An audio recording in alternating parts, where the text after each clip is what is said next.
你有冇試過夜晚抬頭望到天上有啲光閃閃，但完全唔知發生咩事？1985年，巴布亞新幾內亞就有一單超神秘空中目擊事件，嚇親咗一大堆人。我一聽到就覺得超有電影感。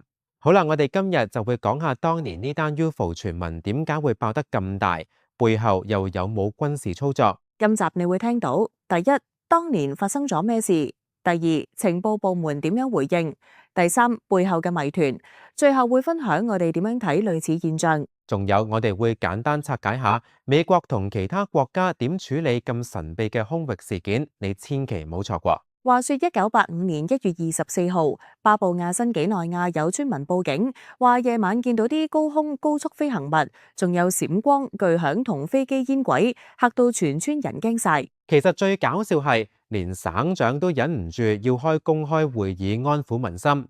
當日啲目擊者仲包括一位國家航空公司嘅機師，令件事即時升級。對啊，機師話佢部雷達真係捉到有架飛機喺高空高速穿越，連首都莫爾斯比港都收到消息。呢啲資訊一傳開，自然就惹起情報部門同政府高度關注。大家都想知究竟係邊度來嘅飛行物。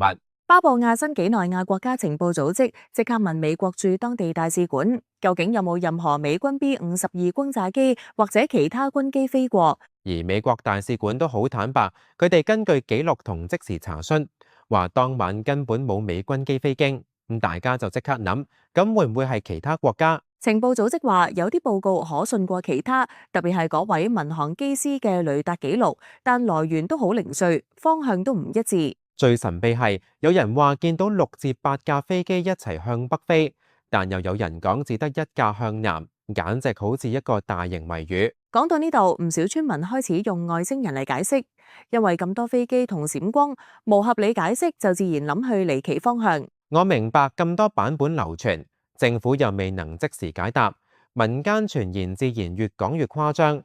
UFO、外國偵察機咩都出晒嚟。但其實根據所有公開文件，真正能證實嘅資料非常有限，大部分都係目擊、推測加傳聞。所以到今日，件事都仲冇實質證據話係邊個搞出嚟，大家只能夠靠想像力填補空白。咁多國家都好着重空域控制，尤其係冷戰時期，秘密飛機飛錯地方都唔奇，但冇證據就真係難下定論。又或者其實係正常軍事演習，或者其他國家做偵察，但外交上唔方便公開。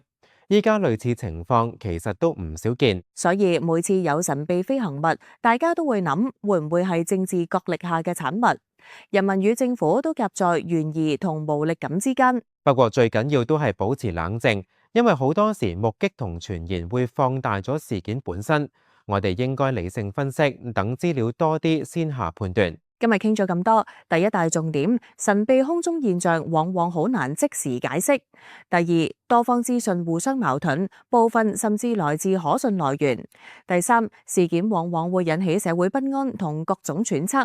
我同意，最實際做法係遇到類似事件，應該積極收集官方同目擊者資料，再開放討論，千祈唔好一面倒相信謠言。如果你哋屋企附近都發生過奇怪現象，不妨記錄低時間、地點，見到啲咩，日後都可以交由專家分析。多謝你哋，今集陪住我哋潛入神秘世界。如果鍾意，記得訂閱同分享，下集再見。